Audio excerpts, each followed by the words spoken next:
Obvious kwa namna ambavyo amezungumza mkuu wa mkoa wa Tabora, kiurahisi tu unaelewa kwamba mtu ambaye amezungumzwa ni Hussein Masalanga, kwa sababu hakuna goalkeeper yoyote ambaye katoka kwenye kikosi cha Tabora United na kajiunga na kikosi cha Singida Black Stars. Kwangu mimi kikweli nimesikitishwa, kwa sababu moja kati ya vigezo ambavyo mkuu yoyote wa mkoa ambaye anatakiwa awe nacho ni uwezo mzuri wa kuzungumza, sio maana kuchuja kile ambacho anakizungumza kiwe na uhalali ndani yake na kiwe kina uthibitisho, kwa sababu tuhuma kama hizo ambazo amezisema ni tuhuma nzito sana kwenye maisha halisi ya mchezaji na mtu yoyote. Yani ni tuhuma nzito ambazo zinaweza zikaenda kupeleka athari hasi kwa maisha ya karia nzima ya goalkeeper ambaye amemtaja hapo, sio? Nikiwa na maana ipi?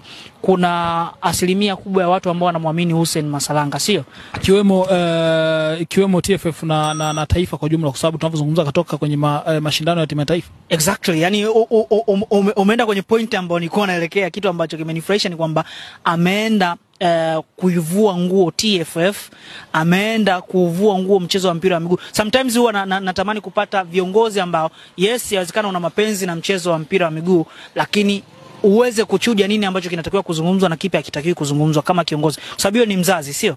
Sasa kama ni mzazi afu unashindwa kuwa na lugha nzuri kwa watoto wako, maana yake unatengeneza watoto wabaya, sio? Ambao watakuja kutoa na kuwa na impact mbaya kwenye jamii ambayo inakuzunguka. Kwa kwangu mimi nadhani mkuu wa mkoa hapo ameteleza, na ipo haja yeye mwenyewe kwenda kwenye hivyo vyombo ambavyo alivitumia kuzungumza hayo ambayo ameyazungumza, ambayo ni anti-football words.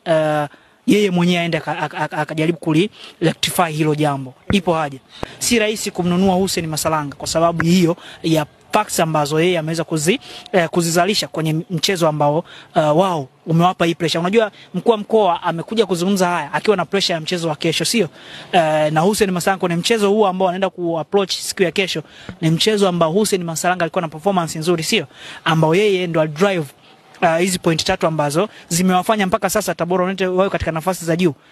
Kwa hiyo inaendelea kunipa confidence ya kusema kwamba Hussein Masalanga hawezi kuhusika katika hivi viashiria ambavyo mkuu wa mkoa ameweza kuvizungumza. Rejea mchezo wa Azam, Tabora akiwa nyumbani.